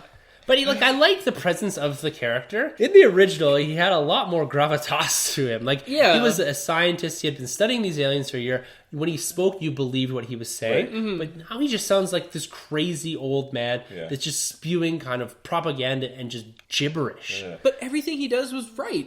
It was right, and it had so much weight on towards the conclusion of the movie. It's like, how does that make sense? Like he's the one that figures out how to open up this case and get out this ball, and then he starts talking to it, and they're showing him all the stuff, and they're like, "Oh, hey, you seem like you're primitive," and he's like, "Oh no, but we know how to do all this." And so was he still connected to the aliens? Because he was, so he has these flashback things how he too. Has these visions. So and so he's like can understand the language, all this kind of crap too. It's sure. This is Messiah. Yeah. We haven't spoken much about Captain Hiller's son, who's part of this like elite legacy squadron of fighters, and they're up on the moon when the initial attack happens, and then they end up kind of coming back down to Earth, and that's when he sees his mom die. And again, guess what? It's all happening on July 4th. Oh, again. For some reason, they didn't release this on July 4th, which would have made more sense, but whatever. Yeah. How's the CG in this film? How did it look on the big screen? There? I'm going to be honest with you. I thought the first one was better. Oh, wow. It looked very 90s. Like, at times, I was like, are they trying to go, like, retro, like, 90s? Yeah. It was too much. Like zero practical, all CG. Yeah, it's definitely all CG. There's certain parts where they're standing in front of a green screen. Absolutely. Like in some of the bigger, like the hangar scene when the president goes to make another speech, you're like, there's like 3 people in the room with them. You can hear the echo and like some guy mopping up the floor. Yeah. Oh boy. So they hit very similar beats that they do to the original. So they have the big fighter pilot scene where they go to attack the mothership with all of their fighter jets, and then they get kind of stopped. The shields are up, and they can't penetrate them. They're fighting with the fighters, and everyone dies. And then they end up going into the ship. And then the whole rest of the movie happens. No, and then they steal an alien ship. They come back down. At the same time, they've devised some sort of plan where they can isolate the Queen's ship, because the Queen really wants this orb thing because it's afraid of it. Oh, so the Queen lived in this? This is a different Queen. Okay. So they refer to the original. They had this one bigger mothership, and they kind of retcon and say, "Oh, there must have been a somewhat larger Queen there that we didn't realize, because that's why everyone died after." Right. Yeah. But this one, it goes on that this Queen is like a turbo Queen. Oh yeah. And she's afraid of this orb, so she's out chasing it to try to destroy it, because this is the last one of its kind. It's the only one that has the weapons, and the only one that's training this resistance force to actually destroy these aliens once and for all. Right. I think it would have backed up its data. Like, I have backed up data, but I mean, if I had data to destroy a whole alien race, you think you would have been giving it to someone else. To try to destroy and lead the Queen into a trap, they build kind of this decoy, and they take this out, and not only then President Whitmore, after making a very, very toned down, and I'm going to say uninspirational speech to a bunch of people, gets in the ship and takes off. Whoa, time out. We got to backtrack a bit. So President Whitmore has this like long gray beard, and he hasn't shaved, and they're like, aliens are coming. We have 20 minutes. This is a must. We got to get you into the ship. Because they've got this time clock on. They're drilling for the core, and they've only got like 7 minutes before they get to the core, and then the Earth loses his magnetic field and all this shit. That's right. So he's got 20 minutes to live. What does he do with his life? Doesn't spend it with his daughter, who's right there. He decides to shave. Oh, of course. Oh, right. So he comes back and he's fully shaven. I think he's got a haircut too. Oh. Like, it's like that one Simpsons episode where they're on the monorail and then they're too late, and then Marge is back with the scientist and he's like, "Sorry, I shouldn't have stopped for that haircut." Like, classic joke. But they played it seriously. I'm like, why would you shave? That would have taken 15 minutes. That's brutal. If I had 20 minutes for the rest of my life, I'm not going to shave. I'm probably going to spend it with my children. Of course. And your loved ones. No, I'm just going to shave. Why? He didn't do it for the last 20 years. So, and he volunteers to be the sacrificial lamb, if you will. With Bruce Willis? Yes, to go in and ram this bomb right up into the Queen's ship and then blow it up. So they do that. Yeah. And then the Queen inexplicably has her own shield and pops out of the spacecraft.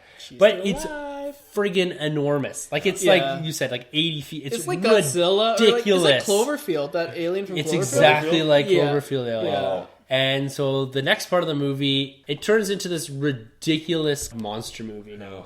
I don't even know how to properly explain what is happening. And eventually they destroy the Queen, and that kills everything. Everything falls to the ground. And we're triumphant again. And then they just leave, even though they have clearly the upper hand, and they could just continue drilling. But they're like, well, our queen's dead, let's just go. Yeah, let's get out of here. Is there a lot of American flags being waved in this one? There's a little bit. There's one or two scenes. Yeah, it's not so... And then there's like some like tribe in like the Middle East that are like listening on the radio. Oh. And they're like, you go away, shit. And there's another presidential speech. We're all united. Yeah, exactly. We're united as one. Yes. Yeah. But the ending beyond that is we're franchise seating here. Talk about forced sequels. Like, we talk about Age of Ultron, Batman vs Superman, forcing sequels. Is it had a post-credit? No, it's right thankfully. At the end. This one is the most forced sequel I think I've ever seen. Oh, wow. It's literally, so they end, and the orb comes up and says, "We have chosen you to be the leaders of the resistance. You are not a primitive species that we thought you were." We've taught you, and then the one guy that was like in the coma, Dr. Oaken, or the orb has taught me everything about physics and math and science and joy and stuff, and now we are advanced beyond our years, and we're gonna go lead the resistance. And then Liam Hemsworth comes up with Whitmer's daughter, and the Dr. Oaken's like, "We know how to do interstellar travel now," and they're like, "We're gonna take the battle to them," and then Liam Hemsworth just says, "When do we leave?" Yeah. And I was just like, what the fuck? I literally turned to my wife and said, "You're not leaving. The sequel's never going to get made." So you guys made it to the end of the movie? Like, nobody walked out? No. I walked out a long time ago. It sounds like at this point. I was waiting for it to get better. Like, the story, like I said, the first 20 minutes I enjoyed. Has potential. Yeah. You get reintroduced to some of the characters that you like. Jeff Goldblum, again, he's great actor. Love him. Yeah. But he's fallen into self-parody in this movie. He's too much, too sarcastic, too fluttering on his words and all this. But he's fine throughout the movie. I like him. He's a good presence. But this whole aspect of, one, the scale of it is just dumb. You don't feel like the destruction matters. Like, you remember in the first one where they turn on the radio and they say, New Jersey, LA, and whatever are gone. Yeah. And you're like, holy crap. Like, I can feel that. Like, I can relate to that. Yeah. When you say all of Asia has been dumped on Europe, like, you're like, okay, sure, whatever. It just doesn't register, right? No, it doesn't. And, like, the part of the reason is there's no character development. Like, they literally just show these characters, and a lot of them are great actors. I would... all the young ones, no. So much, eh? They're reading off cue cards. Yeah. Like, and there's so many... Like the guy that played, Dylan Hiller, there's so many better actors that could have played that role. Yeah. And brought some, like, I don't know, something to this role. Like, a lot of these guys are just delivering lines. They're not... There's no emotion behind them. Yeah. And there's that one point, maybe they're trying to do this, but he's giving a speech, and you're like... Like, I don't... Like, if I was a fighter pilot listening to him talk, I'd be like, this guy has no idea what he's... This is the first time he's going into battle. Yeah. And I am not following you. Yeah.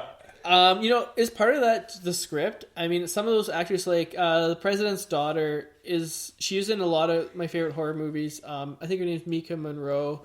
She's in It Follows. She's in The Guest, and she can act. Like, she's not good in this, though. No. Is it because, like, they don't give her anything? Because, like, she they should have gave her more to do. See, that's probably the director, because I had the same issue with Teenage Mutant Ninja Turtles with Stephen Amell. Okay. Right? I feel like he's good in Arrow. Yeah. But then I feel like in the movie he was horrible, and I feel like it's the director's job to get like the best out of their crew. Yeah. Right. Yeah. And so that's probably on Eric, or is it Roland Eric?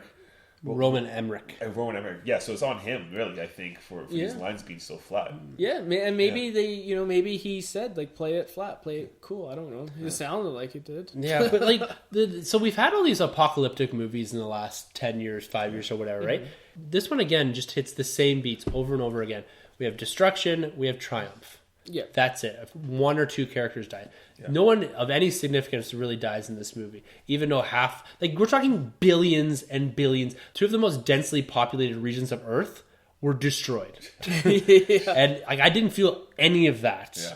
Like when they blew up the White House, when they blew up Times Square, when they blew up all these other like landmarks, which is another dumb line. They always get the landmarks. Oh, no. And it's like you felt that, right? Yeah. The people that were on the building that they blew up in the original. Why not do something different? Why not Empire Strikes Back this movie? Right. And bring a more reasonable sized ship and end where the aliens have won. Yeah. If you want to franchise build this, if you want to seed a sequel, do something different. Yeah. Now we're expecting to go into space. Like this franchise went from kind of like, somewhat believable grounded to almost. Just like now we've, gone beyond the laws of physics and we're bringing in like just massive scale. It just didn't work for me. It's funny that you say that because I feel like this movie tried to borrow from all the great sci-fi films we've had in the last like 30 years or 50 years.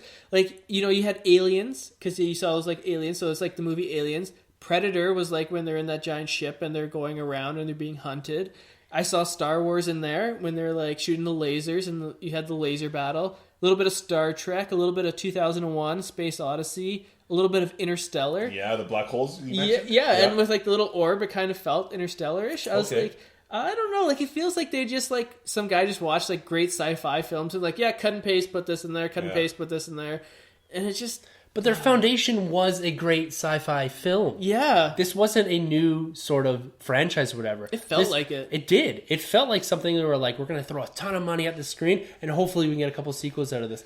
Like I said, they had something to work from. They had a very cohesive universe that they could have built up on. And they didn't need to like expand the scale. So now this whole idea of expansion and scaling up everything. Like you didn't need to do that. I don't know how you make this movie better. But the direction they went on the last hour and a half of the movie is not right. And this, again, I come back to what I said at the start of why can we see the holes in these things, but not the people writing it, the people producing it, the people funding this thing. Like, I don't understand what's happening. Like, it's really starting to bother me. Like, are we, like, super cynical? Was this actually a movie that, like, we should have enjoyed? This concept of turning your brain off, which it's difficult for me to do now. It's really, really bothering me now. And I was super excited for this movie. And it's really let me down, and it's really hard to say stuff like that. Like it's, like who is this movie entitled for? Like it's your Michael Bay audience. Right? Like it's nothing like what it's trying to do is trying to pick up on the fans of the original and give you something that like a Transformers movie would give you.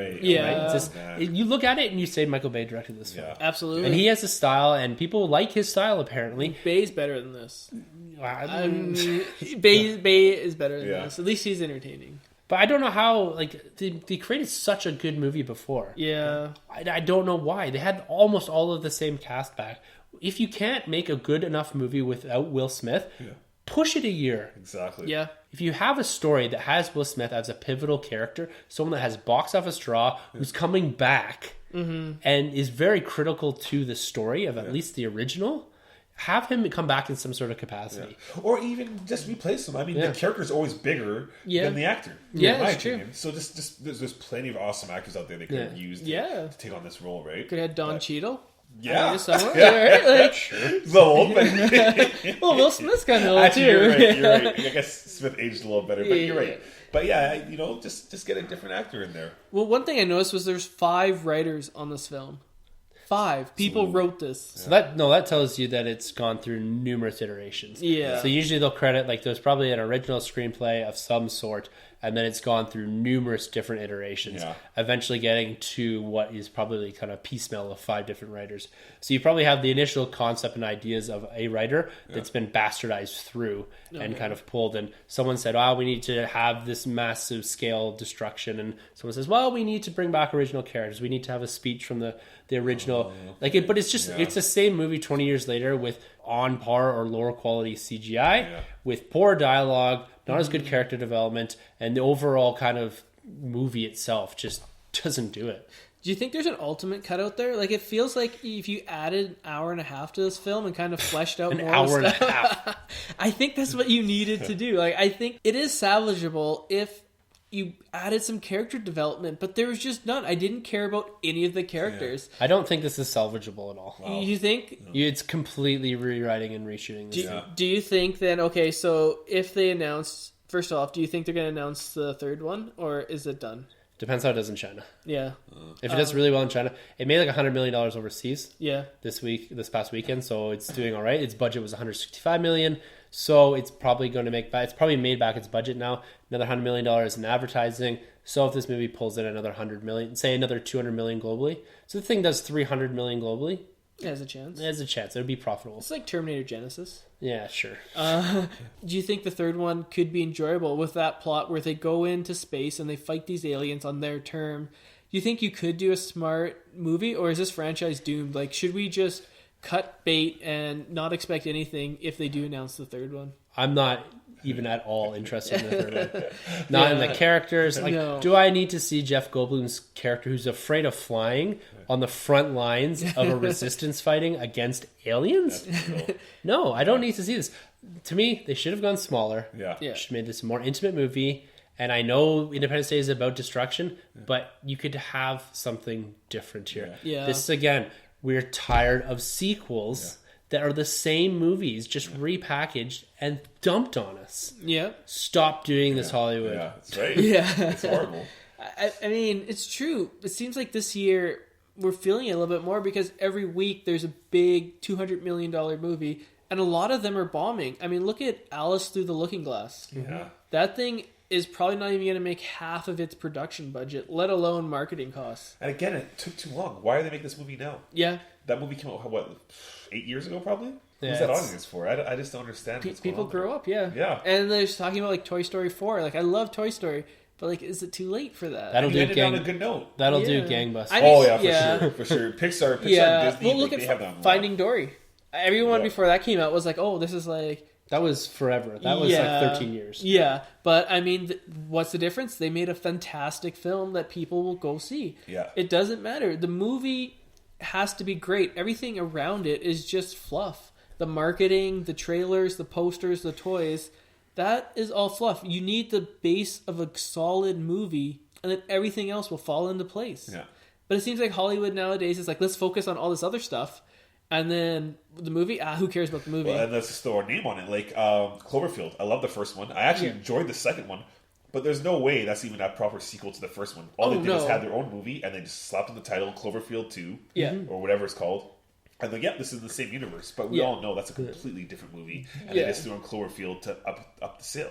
You know, the thing with Cloverfield, 10 Cloverfield Lane, I loved it for the first, 90%. Yeah. And the last 10% felt like a completely different film. See, it did go a little different there. Yeah. But it totally seems like something else outside of the universe of the original Cloverfield that we've all seen. Yeah. So this movie's too. This is leftover scenes from a Transformer movie with an Independence Day tag on it, and they've reshot around some of the original characters. Sucks. Yeah. So, what are you giving this for a rating? I would give it out of 10, 2.5. I'm going to sit at a 2.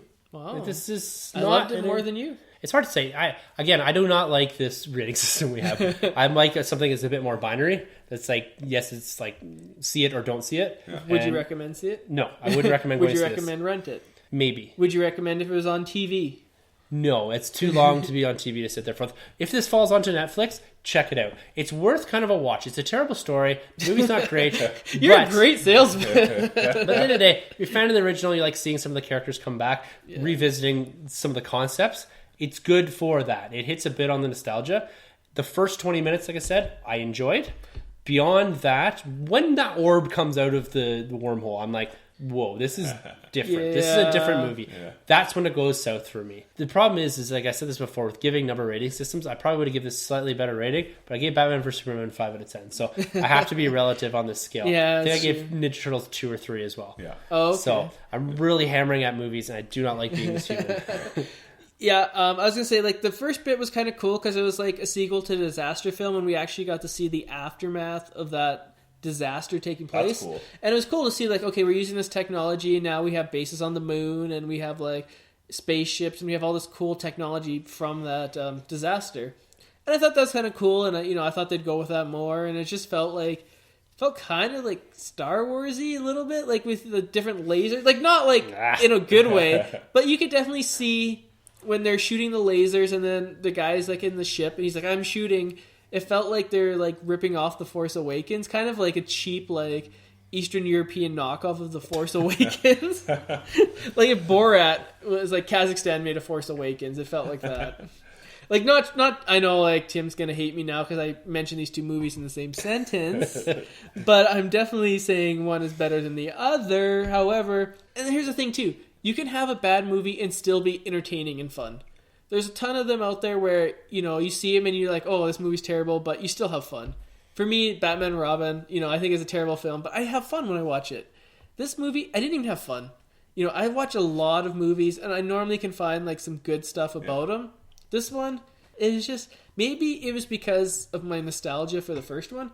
Like if this was called like Memorial Day or Thanksgiving, and it was just the exact, like, just a whole different movie, I probably would have enjoyed it a little bit better. But because I'm constantly comparing it to the first one, right, it falls flat in every way to the first one. Special effects, characters, story, everything. The first one is just far, far, far, far, far superior.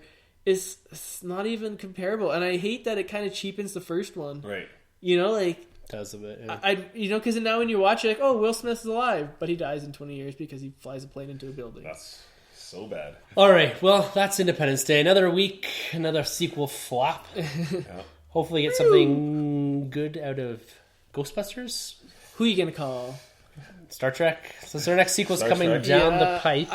I'm excited for Ghostbusters. I mean, I like the director. I like the people in it. I haven't seen Ghostbusters since I was a kid, so I don't have this like huge attachment to it that other people do. I mean, I think we should rewatch those films before we do it. I mean, sure. I love those films when I was a kid. I loved everything. The figures, the movies, even the spin-off cartoon, Extreme Ghostbusters. Oh, that was the best. Yeah. So cool. It's good stuff. So next week we're going to be talking DC Rebirth. Oh, yeah. So going through that in a lot of detail, the June releases. And Sunjay is now back on the podcast. I'm back full time, so I'll be with you waiting through that afterbirth as we get through the rebirth. Yeah. On that note, gentlemen, it's been a pleasure talking comics and movies with you guys. For the Nerd Room, I'm Tim. I'm Troy. And I'm Sunjay. And thank you for entering the Nerd Room. This sounds like a cat. We've totally given up on that. Yeah. Well, I don't know. I like that you brought it back. We're going retro. Yeah, we're going retro, just like Independence Day 1. I love it. All right, guys, we are out. Peace. Don't forget to subscribe and rate and review us on iTunes. You can find our hosts Tim, Sunjay, and Troy on Twitter at TheNerdRM, 1912 Podcasting, and Troy, TheBoy87.